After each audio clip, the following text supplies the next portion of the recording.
perjalanan ruh setelah kematian. Santri ikhwan dan akhwat yang dimuliakan Allah Subhanahu wa taala, kita tahu bahwa kiamat itu terbagi menjadi dua. Ada yang disebut dengan kiamat kecil dan ada yang disebut dengan kiamat besar.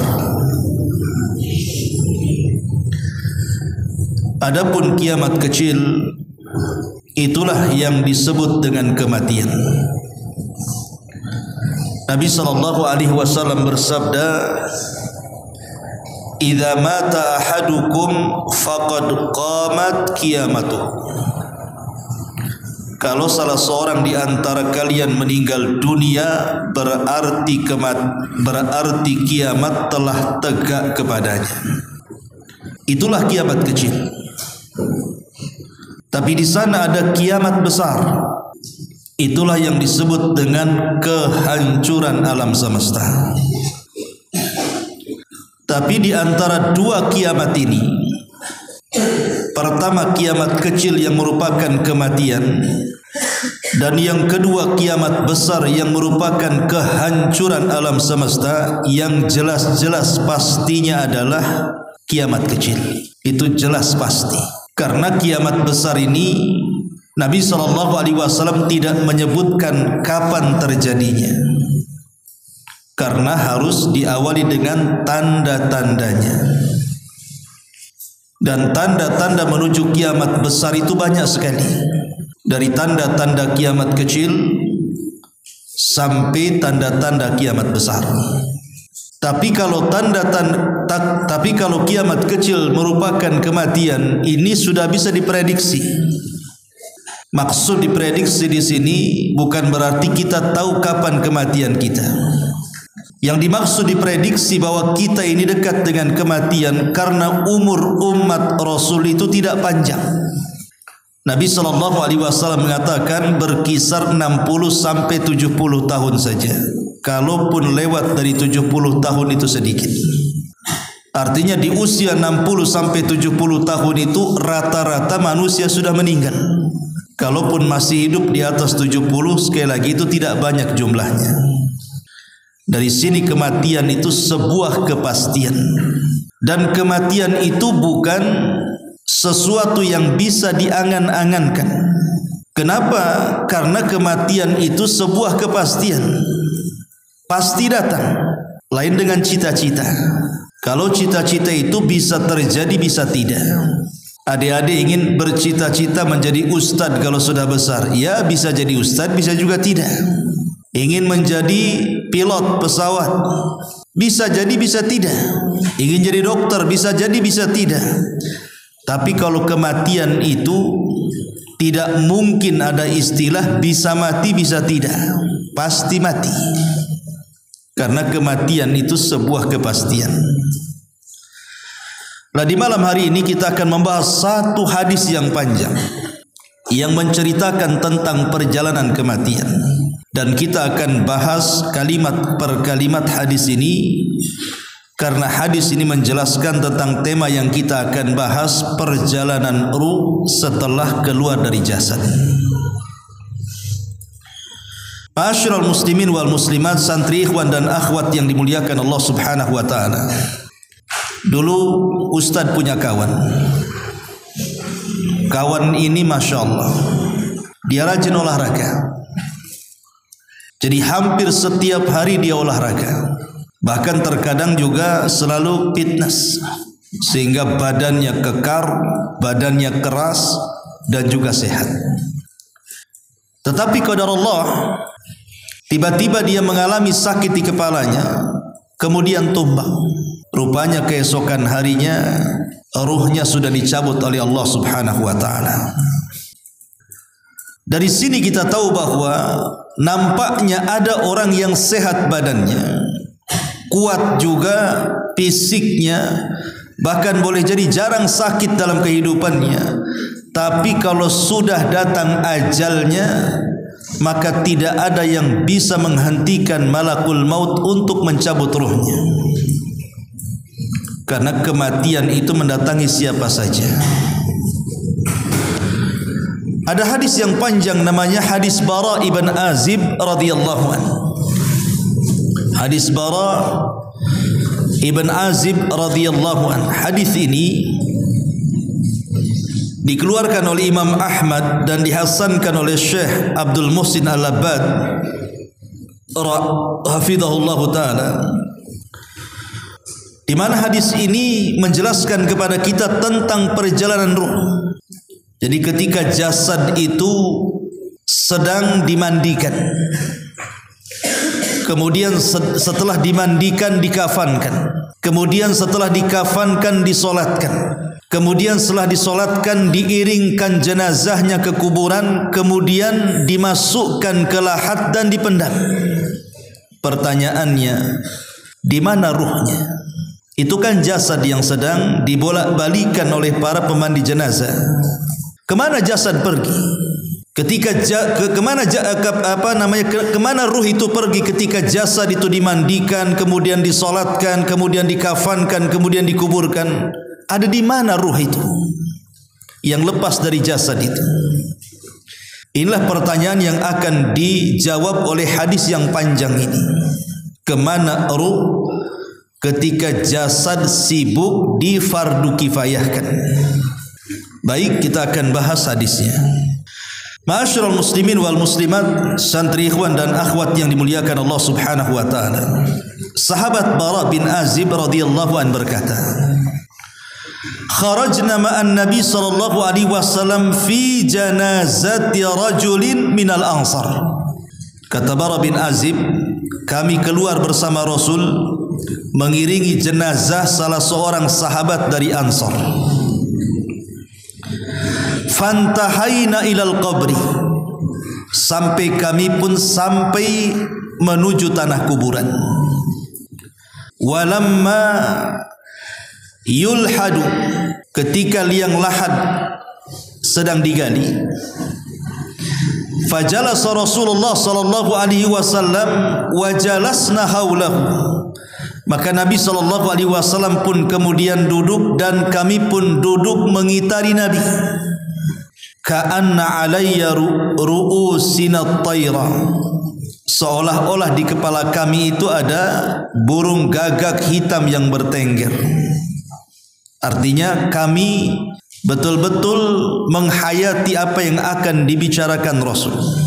Wa fi yadihi 'udun yankuthu fil ardi, dan di tangan Nabi sallallahu alaihi wasallam beliau membawa ud. Ud itu artinya semacam kayu yang dipukul-pukulkan ke bumi.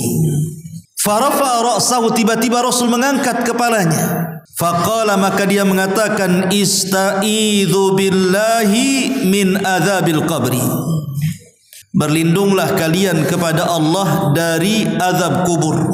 Rasul mengulang-ulang kalimat ini 2-3 kali. Summa qala, kemudian Rasul bersabda, innal abdal mu'min idza kana fi inqita'in minad dunya wa ikbalin minal akhirah, apabila seorang mukmin ketika dia mulai meninggalkan dunia dan mengarah ke akhirat, nazala ilaihi malaikatun minas sama, maka akan turun dari langit malaikat-malaikat yang mendekat kepadanya. Bidul wujuh, malaikat ini memiliki wajah yang sangat-sangat putih. Ka'anna wujuhahumus syams, seolah-olah di wajah mereka ada matahari. Ma'ahum kafanun min akfanil jannah, malaikat-malaikat ini membawa kafan dari kafan-kafan surga. Wa hanutun min hanutil jannah, dan wewangian dari wewangian surga. Hatta yajlisu minhu maddal basar, sampai malaikat-malaikat yang duduk di sampingnya ini banyaknya sejauh mata memandang. Summa yaji'u malakul maut, ketika itu datanglah malaikat maut alaihi salam. Hatta yajlisa inda ra'si, kemudian malaikat maut ini duduk di samping kepala orang yang hendak meninggal ini. Fayaqul, dan dia mengatakan, ayyatuhan nafsut tayyibatu ukhruji ila maghfiratin minallahi wa ridwan. Wahai jiwa yang baik, keluarlah menuju ampunan Allah dan keridhaannya.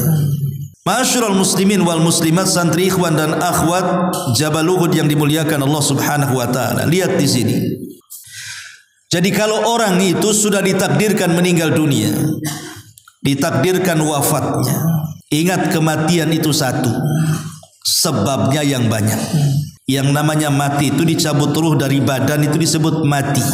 Tapi sebab kematian itu yang banyak. Ada yang mati sebabnya kepeleset, mati. Ada yang mati sebabnya minum racun bunuh diri, mati.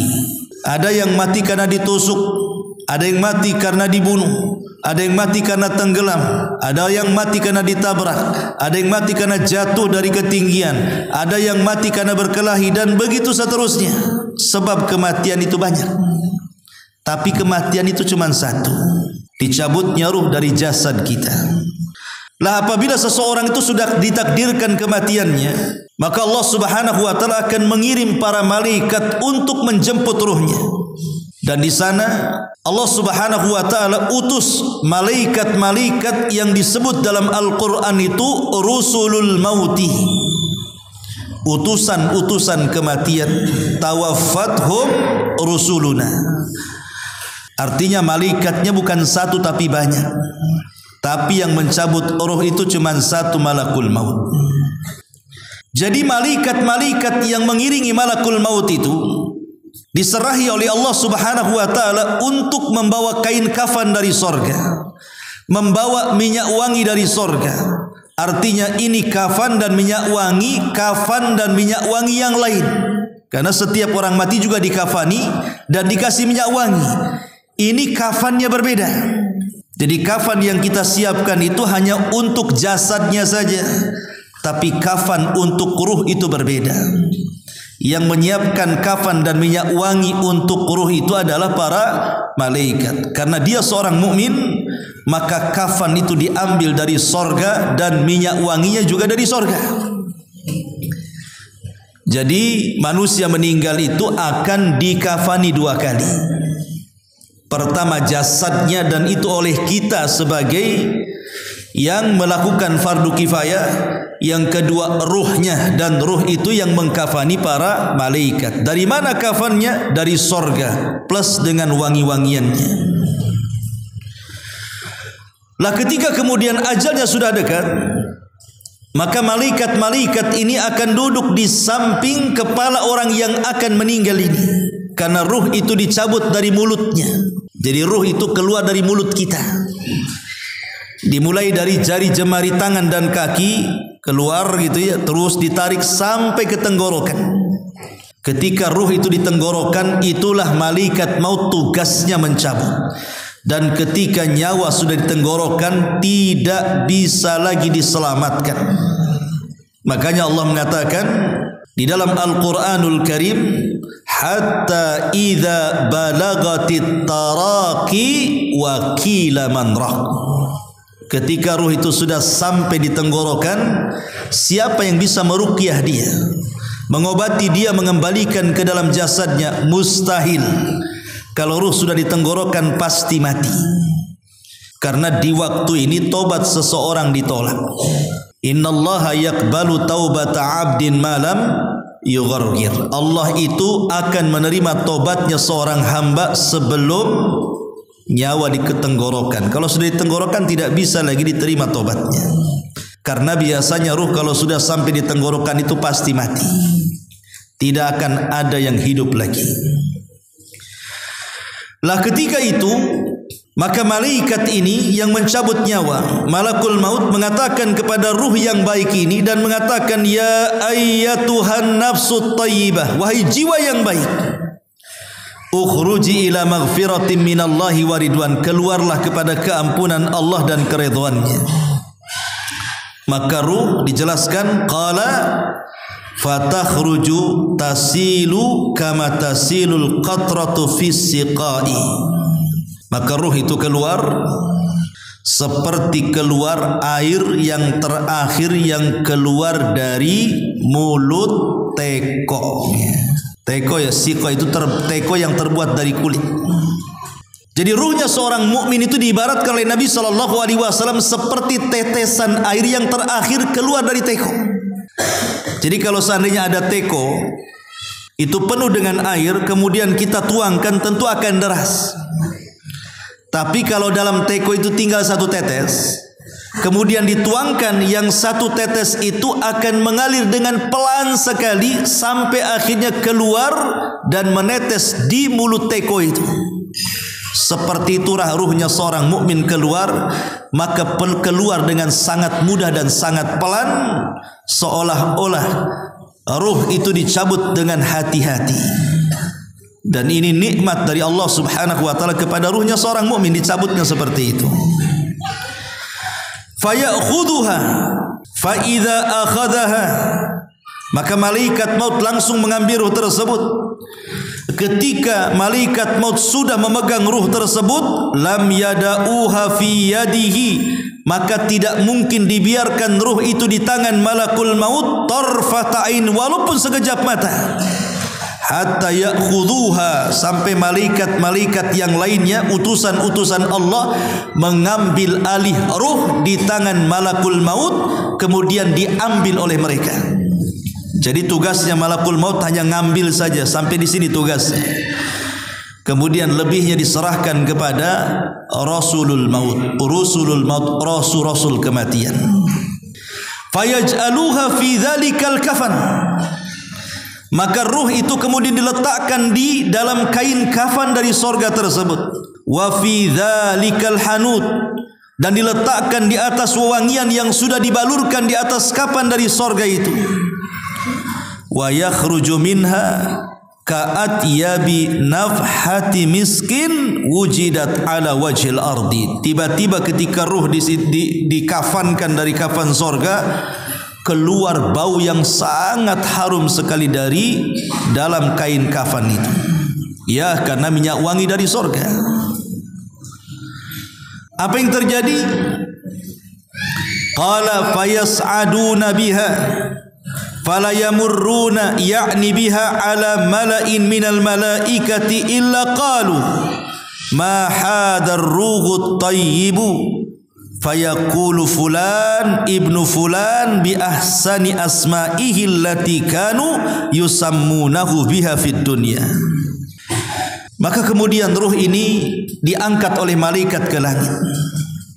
Kita tahu bahwa malaikat itu tinggal di langit. Di langit itu tempat para malaikat, sehingga entah berapa jumlah malaikat yang ada di langit itu kita tidak tahu. Wa ma ya'lamu junuda rabbika illa hu, tidak ada yang tahu jumlah malaikat kecuali Allah. Lah malaikat-malaikat yang di langit itu ketika ada ruh yang dikafani dari kafan sorga dan diberi wangian dari wangian sorga ini, diterbangkan oleh Rusulul Maut, rasul-rasul kematian ke langit. Maka malaikat-malaikat yang ada di langit itu berpapasan dengan ruh ini. Kemudian mereka bertanya kepada Rusulul Maut itu, ini ruhnya siapa? Kok baunya harum, baunya semerbak, ini ruhnya siapa? Maka Rusulul Maut mengatakan, ini ruhnya fulan ibnu fulan. Maka dia menyebut nama orang ini dengan nama terbaik yang disukai ketika dia hidup di dunia. Apa yang terjadi?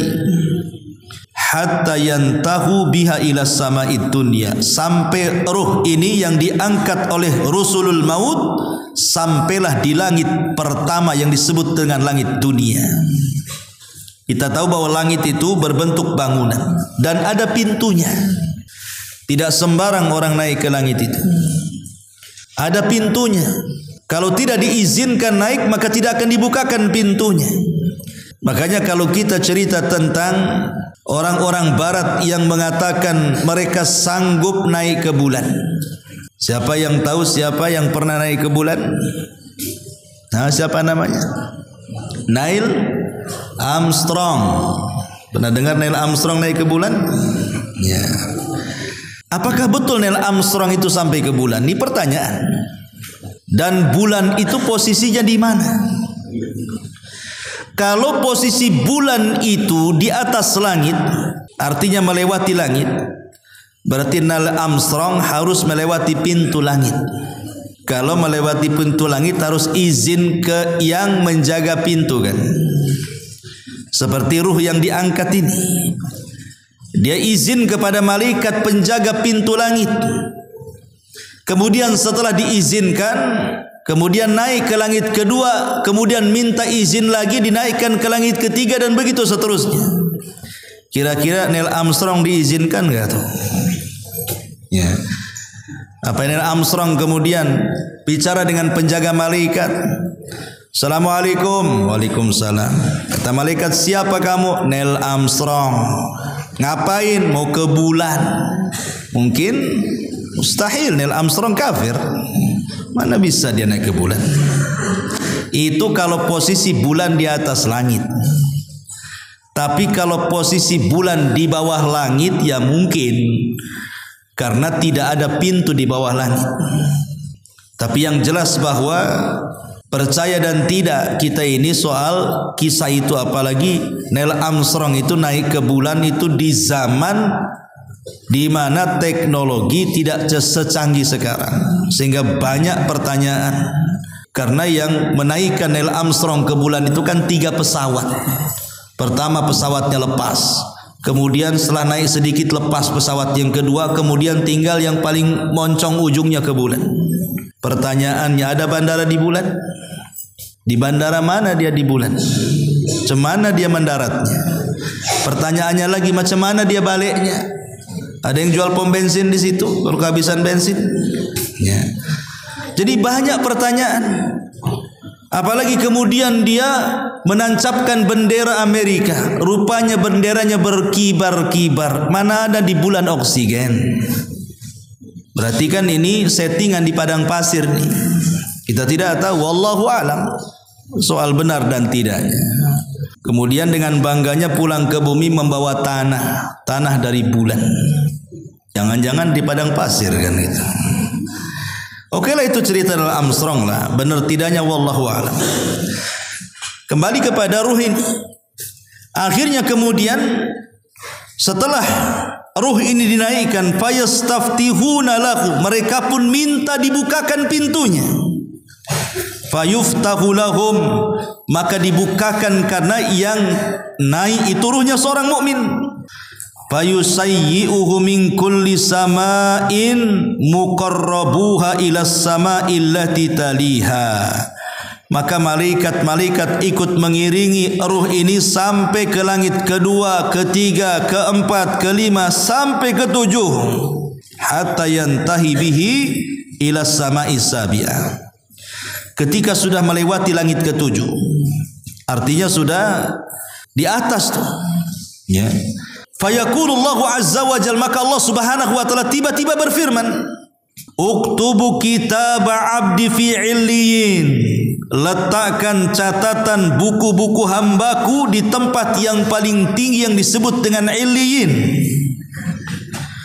Wa u'iduhu ilal ardi fa inni minha khalaqtuhum wa fiha u'iduhum wa minha ukhrijuhum taratan ukhra. Kemudian ruhnya balikkan ke bumi, karena sesungguhnya aku ciptakan ruh, aku ciptakan mereka dari bumi, dan aku kembalikan mereka ke bumi, dan aku akan keluarkan kedua kalinya dari bumi. Itulah hari kebangkitan. Fatu'adu ruhuhu fi jasadihi, tiba-tiba ruhnya dihantar kembali ke bawah, kemudian masuk ke dalam jasadnya. Ketika ruh itu masuk ke dalam jasadnya, ikhwan, maka ruh itu tiba-tiba sudah menyatu lagi dengan jasadnya. Bayangkan, apa tidak kaget dia? Bagaimana mungkin ketika ruh kemudian dimasukkan ke dalam jasadnya orang tidak kaget? Pasti kaget. Kenapa dia berada di ruangan yang hanya 1 kali 1,5 meter, kemudian gelap lagi? Yang boleh jadi ketika sebelum matinya dia berada di rumah sakit, banyak orang di sekitarnya. Atau mungkin ada di rumah sedang berbaring, banyak orang yang menunggunya. Atau mungkin dia sedang berada di jalan, ramai orang melihatnya. Tiba-tiba ketika ruh keluar dan dikembalikan ke dalam jasadnya, dia berada di ruangan yang sangat sempit, 1 kali 1,5 meter dan gelap lagi. Kemudian dia sempat mendengar suara sandal-sandal yang mengantarnya. Dia mendengar suara itu. Suara sandal, mungkin suara sandal saudaranya, suara sandal anaknya, suara sandal pasangannya, suara sandal orang tuanya. Sampai kemudian dia mendengar makin jauh, sampai akhirnya hilang suara itu. Ketika dia sudah tidak bisa mendengar lagi suara sandal penghantarnya, apa yang terjadi? Yang terjadi tiba-tiba datang malaikat yang akan bertanya beberapa soalan kepada dia. Kemudian Rasul sallallahu alaihi wasallam melanjutkan, fayatihi malakan, tiba-tiba datang 2 malaikat, fayujlisanihi, kemudian 2 malaikat ini betul-betul mendudukkan orang ini, karena sudah bergabung ruh dengan jasad kayak kita ini. Ruh dengan jasad sudah menyatu, tiba-tiba didudukkan, duduk kamu. Dalam riwayat, malaikat ini sangat menakutkan. Aswadan, azraqan. 2 malaikat Munkar dan Nakir ini sangat hitam dan sangat menakutkan. Tiba-tiba membentak di tengah-tengah kegelapan. Subhanallah. Tiba-tiba kemudian keduanya mengatakan, Man Rabbuk, siapa Rabbmu? Man Rabbuk, siapa Rabb? Subhanallah. Ya.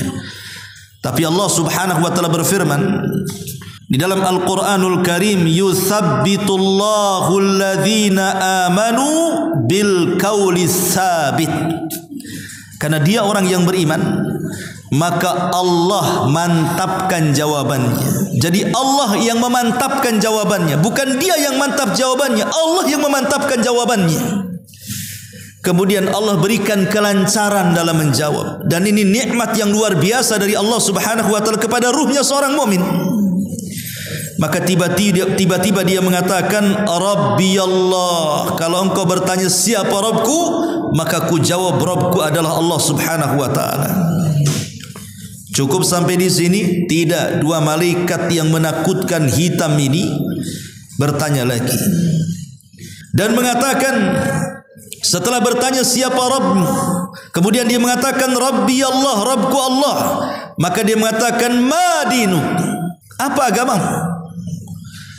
Maka dia mengatakan, diniyal Islam, agamaku Islam. Kemudian malaikat itu bertanya lagi, ma hadzal rajul alladzi bu'itsa fikum, kenal enggak orang yang telah diutus kepadamu siapa? Atau dengan kata lain, siapa nabimu?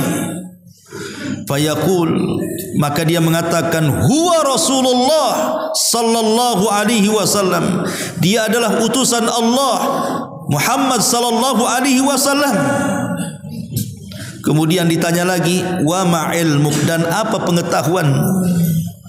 Maka dia mengatakan, qara'tu kitab Allah, aku sudah membaca Al-Quran. Fa amantu bihi, aku beriman dengan Quran. Wa saddaqtu bihi, aku membenarkan Al-Quran. Ketika semua pertanyaan-pertanyaan itu dijawab dengan lancar, dia sanggup menjawab karena Allah yang menetapkan jawabannya, dan Allah memberikan kelancaran dalam menjawab. Apa yang terjadi? Tiba-tiba datang suara dari langit. Jadi Allah subhanahu wa ta'ala mengutus penyeru untuk menyeru. Fayunadi munadin minas sama, datanglah penyeru dari langit. Apa yang diserukan? Ang sadaqa abdi, hambaku telah benar. Allah subhanahu wa ta'ala mengatakan, hambaku telah benar, dia tidak dusta. Subhanallah. Allah memberikan rekomendasi kepada kita. Dan kalau Allah sudah mentazkiyah, memberikan rekomendasi, kita berada di atas kebenaran, siapa yang bisa mengatakan kita dusta? Ang sadaqa abdi, hambaku telah benar. Kemudian apa yang terjadi? fafrisuhu minal jannah, bentangkan permadani dari sorga. Subhanallah, didatangkan permadani dari sorga. Wa albisuhu minal jannah, datangkan pakaian-pakaian dari sorga. Waftahu lahu baban ilal jannah, bukakan pintu mengarah ke sorga. Kemudian apa yang terjadi? Fayatihi min rauhiha wa tibiha. Ketika pintu sorga dibuka dan diarahkan ke kuburannya, tiba-tiba harumnya sorga pun melesat dan masuk ke kuburannya, sehingga kuburannya menjadi harum wangi.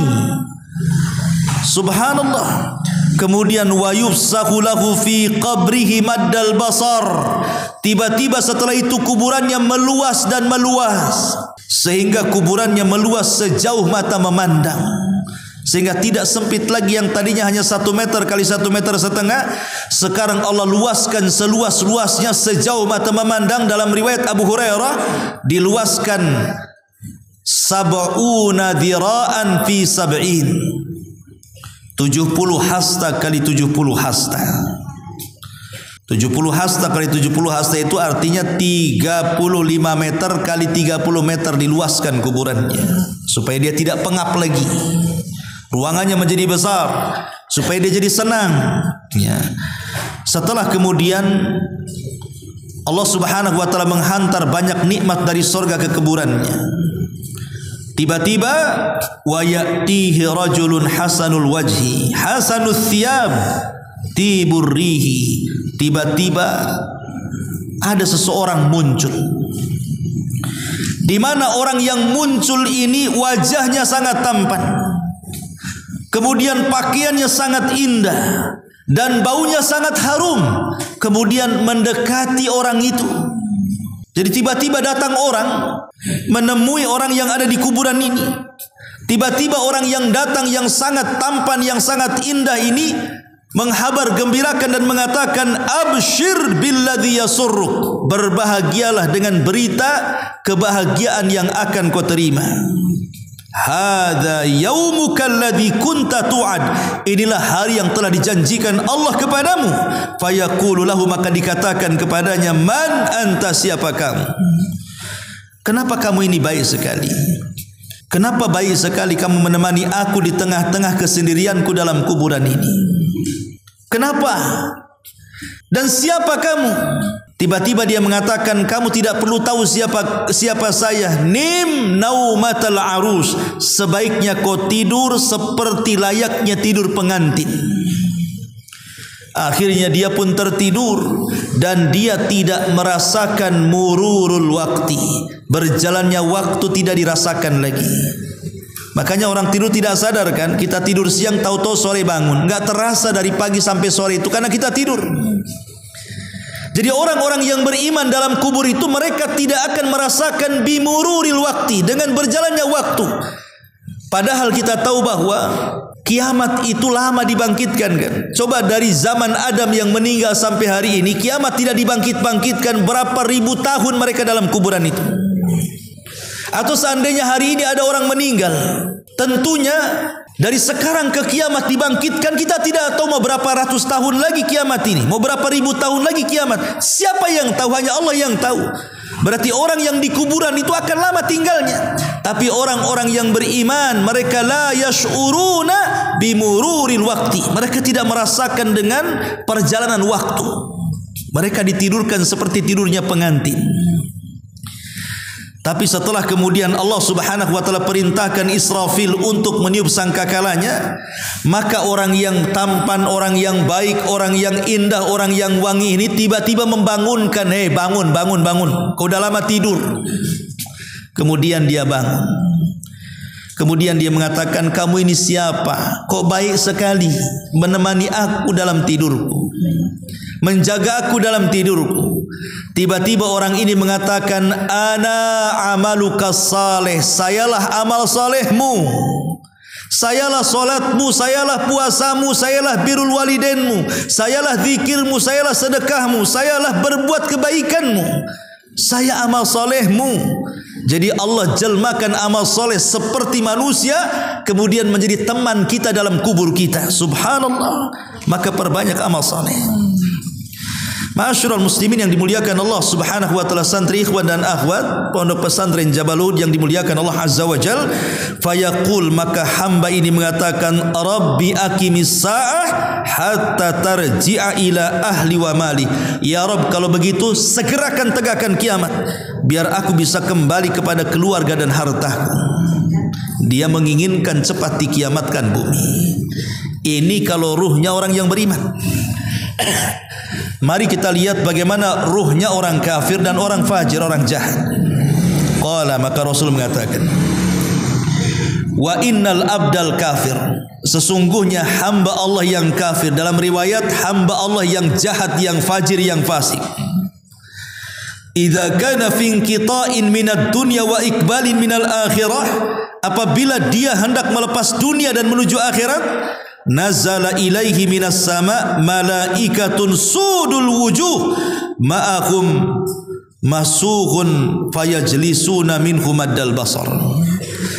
Maka akan didatangi malaikat dari langit, wajahnya sangat menyeramkan, wajahnya sangat hitam, kemudian mendudukkan dia, kemudian dia pun duduk di samping kepalanya, dan banyaknya malaikat yang mendatangi dia sejauh mata memandang. Saking banyaknya malaikat yang datang kepadanya. Dan sebagian malaikat yang datang membawa kain kafan dari neraka. Jadi ruhnya orang jahat, orang fajir, orang fasik, orang kafir, maka telah disediakan kain kafan dari neraka. Ya, di dunia mungkin dikafani dari kafan dari pasar, tapi ruhnya justru diletakkan dari kafan dari neraka. Bayangkan kafan neraka seperti apa tuh, panas dan baunya. Summa yaji'u malakul maut, tiba-tiba datang malaikat maut. Hatta yajlisa inda ra'si, kemudian duduk di samping kepalanya. Fayaqul, dan dia mengatakan, ya ayyuhan nafsul khabitha, hei jiwa yang buruk, ukhruji ila sati minallahi wa ghadabi, keluarlah engkau ke dalam kemurkaan dan kemarahan Allah Subhanahu wa taala. Keluar engkau. Dipaksa dia keluar. Hei jiwa yang buruk, keluar engkau. Bayangkan kalau adik-adik santri ini berada di kelas, kemudian ustaz datang di luar kelas, kemudian kata ustaz, siapa yang mau uang 1 miliar? Keluar enggak? Keluarlah cepat-cepat. Tapi kalau yang memanggilnya, keluar, saya bunuh kamu, kira-kira keluar enggak tuh? Ya. Beda panggilan ruhnya orang yang beriman.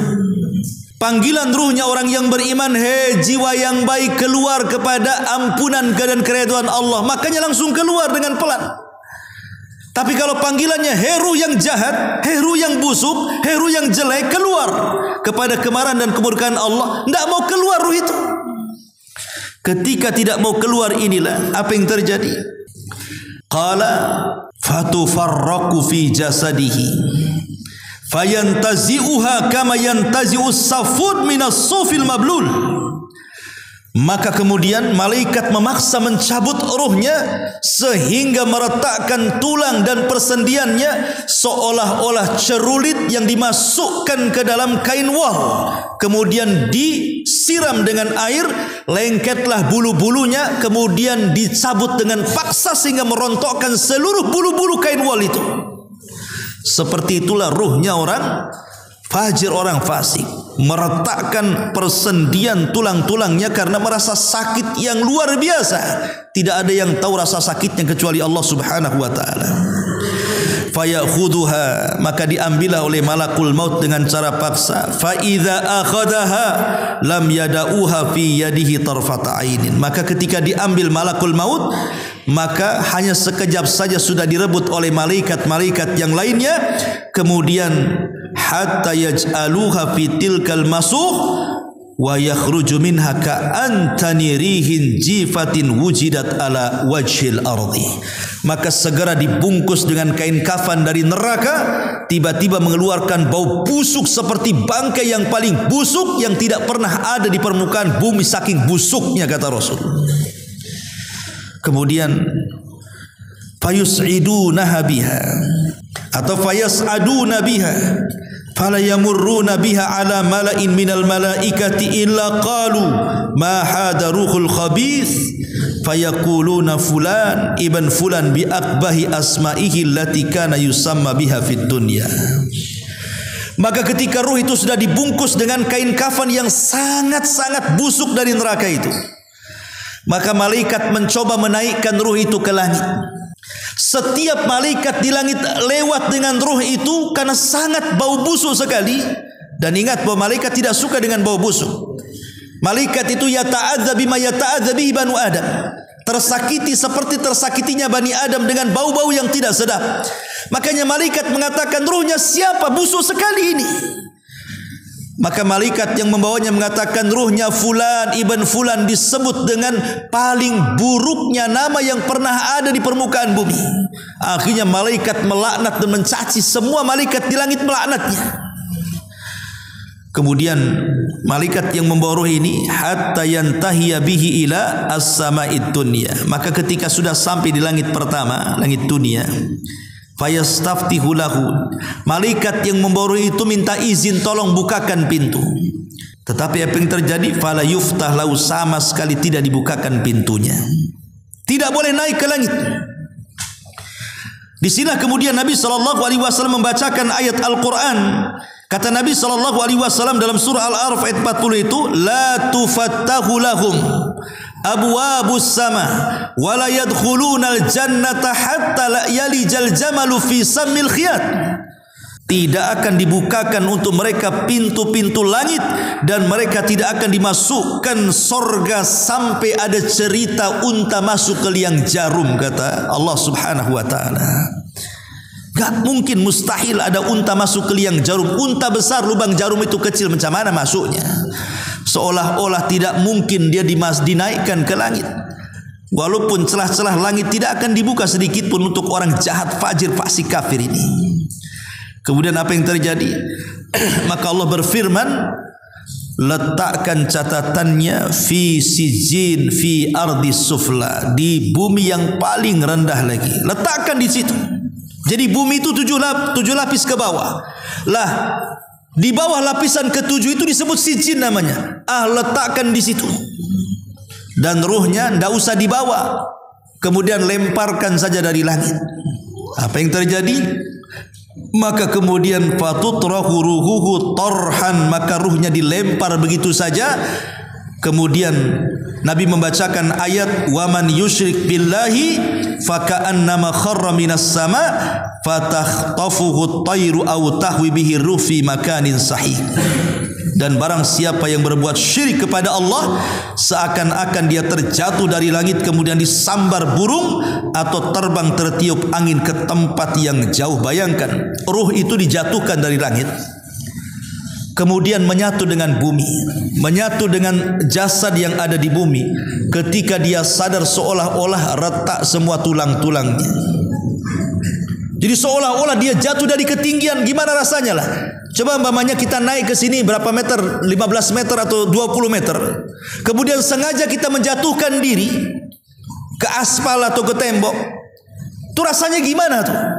Lah itulah yang dirasakan ruh ketika dilemparkan oleh malaikat dari langit kemudian menyatu dengan jasadnya di bumi.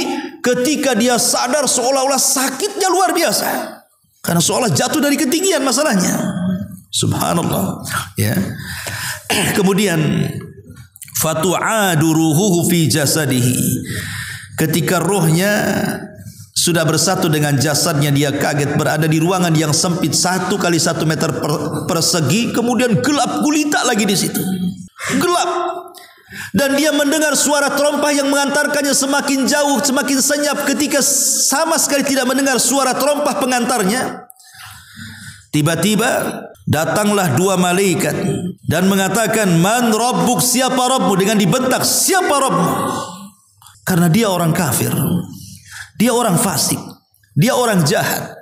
Allah tidak memberikan ketetapan jawabannya, dan Allah tidak memberikan nikmat kelancaran dalam jawabannya, sehingga dia hanya mengatakan ha la adri, ha la adri, aku tidak tahu, aku tidak tahu. Terus dia mengatakan aku tidak tahu. Fayunadi munadin, Kemudian dikatakan lagi kepada dia, siapa nabimu? Lagi-lagi dia mengatakan, la adri, aku tidak tahu. Siapa agamamu? Lagi-lagi dia mengatakan, aku tidak tahu. Ditanya siapa Rabbnya, tidak tahu. Ditanya nabinya, tidak tahu. Ditanya agamanya, tidak tahu. Dan mengatakan, la adri, aku tidak tahu. Maka kemudian Allah Subhanahu wa taala mengatakan dari langit, "An kadzaba 'abdi, hambaku telah berdusta. Hambaku telah berdusta. Fa afrisu lahu minan nar." Bukakan neraka, arahkan ke kuburannya. Waftahu lahu baban minan nar. Bukakan pintu neraka, arahkan ke kuburannya. Apa yang terjadi? Fayatihi min harriha wa sumumiha. Tiba-tiba neraka itu membawakan hawa yang panas sekali ke dalam kuburannya dan membawa bau busuk yang luar biasa ke dalam kuburannya, seolah-olah dia berada di ruang sauna yang luar biasa panasnya, terbakar badannya. Dan setelah itu tiba-tiba Allah katakan, Rasulullah SAW katakan, wa yudayyaku alaihi qabruh. Tiba-tiba kuburannya menyempit. Jadi kuburannya orang yang beriman meluas sejauh mata memandang, tapi kuburannya orang fasik, orang fajir, orang jahat tiba-tiba menyempit. Kemudian terjadilah apa yang disebut dengan dhaghtatul qabri, himpitan kuburan. Betul-betul kuburan dihimpit kepada orang ini. Apa yang terjadi? Hatta takhtalifa fihi adla'uhu. Maka seluruh persendian dan tulang-tulangnya hancur remek karena himpitan kuburan itu. Wa ya'tihi rajulun qabih. Setelah kejadian itu, tiba-tiba datang seorang laki-laki yang sangat buruk rupanya. Muntinurri, sangat busuk baunya. Kemudian dia mengatakan, absyir billadhi yasu'uk, bergembiralah dengan berita yang akan menyedihkanmu selamanya. Hadza yaumuka alladhi kunta tu'ad, inilah hari yang ditunggu-tunggu Allah untukmu. Kemudian dia pun menangis, tapi tidak ada yang bisa mendengar. Dia pun menyesal, tapi tidak guna penyesalan. Sampai Al-Quran mengatakan, dalam Al-Quran bagaimana penyesalan orang yang meninggal ini. Apa kata orang yang dalam kuburan? Dia mengatakan, laula akhartani ila ajalin qarib fa asaddaqa wa akum minas salihin. Ya Rabb, kalau aku punya waktu sesaat, kembalikanlah aku ke bumi, biar aku bisa bersedekah, biar aku bisa beramal saleh. Tapi Allah mengatakan tidak. Kalla innaha kalimatun huwa qailuha. Ketika dia mengatakan qala rabbirji'uni la'alli a'malu salihan fima tarak, kalla innaha kalimatun huwa qailuha wa min waraihi barzahun ila yaumi yub'atsun. Ketika dia mengatakan kembalikan aku ya Rabb, kembalikan aku ya Rabb ke bumi, kata Allah tidak mungkin, itu kata-kata dongeng kamu saja. Mustahil orang mati dikembalikan, karena sudah ada barzah, dinding yang memisahkan alammu dengan alam dunia, kata Allah.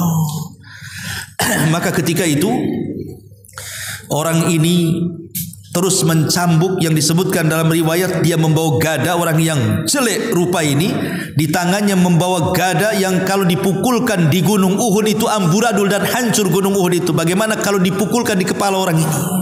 Kalau gunung saja bisa hancur, maka kemudian kepala orang bisa hancur. Maka orang ini bertanya, man anta, siapa kamu, kau datang menyiksa aku? Siapa kamu? Fawajhukal wajhu yaji'u bisyarr, wajahmu membawa keburukan kepadaku. Fayaqul, maka orang ini mengatakan, ana amalukal khabith, ana amalukal khabith, saya amal burukmu, sayalah zinahmu, sayalah judimu, sayalah mabokmu, sayalah ghibahmu, sayalah dustamu, dan begitu seterusnya. Disebutkan amal-amal keburukannya. Kemudian mendengar dia mengatakan seperti itu, maka dia takut kalau kiamat dibangkitkan tentu akan lebih buruk lagi kondisinya. Maka dia mengatakan, Rabbila taqimis sa'ah, Rabbila taqimis sa'ah. Kalau gitu ya Rabb, jangan kau tegakkan kiamat, jangan kau tegakkan kiamat. Karena dia tahu kalau tegak kiamat, neraka lebih buruk dibandingkan azab kuburan. Ma'asyiral muslimin wal muslimat, santri, ikhwan dan akhwat yang dimuliakan Allah Azza wa Jalla. Lihat dari sini perbedaan perjalanan ruh seorang mukmin dengan perjalanan ruh orang kafir dan orang fajir. Para ulama mengatakan bahwa peristiwa di kuburan itu ada 4 peristiwa. Yang pertama, fitnah kubur. Fitnah kubur itu disebut dengan su'al malakaini, pertanyaan dua malaikat mungkar dan nakir. Setelah fitnah kubur terjadi namanya dhaghtatul qabri, himpitan kubur. Dan himpitan kubur ini semua akan merasakannya, tidak mukmin, tidak kafir, tidak bayi, tidak orang dewasa, tidak laki-laki, tidak perempuan, semua akan merasakan himpitan kubur. Makanya ketika kematian Sa'ad bin Mu'ad, pemimpin Aus, pemimpin Ansar, Rasul mengatakan saat kematiannya arsy Allah bergegar karena kematian Sa'ad. Kemudian 70.000 malaikat turun mengiringi jenazahnya. Kemudian kata Rasul, kalau ada orang yang selamat dari himpitan kubur maka Sa'adlah orangnya. Tapi Sa'ad tidak selamat dengan himpitan juga. Sampai ada bayi yang belum punya dosa dikuburkan dan Rasul mengatakan, lau naja la naja hadas sabi. Kalau seseorang itu selamat dari himpitan, yang harusnya selamat bayi inilah yang selamat. Tapi si bayi juga tidak selamat. Jadi tidak ada yang selamat dari himpitan kuburan. Kalau fitnah kubur, pertanyaan dua malaikat, ada orang-orang yang tidak terkena pertanyaan. Ada macam-macam orang itu karena amalannya dia tidak difitnah kubur. Tetapi kalau himpitan kubur semua kena. Lalu kalau memang semua kena, apa bedanya mukmin dengan kafir? Al-Hafidz Ibnu Hajar mengatakan bahwa perbedaan himpitan Allah menghimpit orang-orang yang beriman dengan orang kafir dalam kuburannya itu, kalau himpitan orang kafir memang betul-betul akan meretakkan semua tulangnya, meretakkan semua persendiannya. Dia akan menjerit di mana seluruh binatang mendengarnya, kecuali tsaqalaini, manusia dan jin tidak mendengarnya karena jeritan kesakitannya. Tapi orang yang beriman ketika dihimpit, atau bayi ketika dihimpit, maka itu ibarat seorang ibu yang sedang memeluk bayinya. Karena kita berasal dari tanah dan akan kembali ke tanah dan akan dikeluarkan dari tanah. Jadi seolah-olah tanah itu ibu kita. Jadi orang yang beriman seolah-olah kembali kepada ibunya. Ketika dihimpit, maka seolah-olah seorang ibu yang menghimpit bayinya. Kan tidak mungkin seorang ibu menghimpit bayinya kemudian bayi kesakitan, kan pasti dia akan hati-hati. Itulah bedanya himpitan orang yang beriman dengan himpitan orang-orang kafir. Baru setelah itu ada dua peristiwa. Pertama azab kubur, yang kedua nikmat kubur.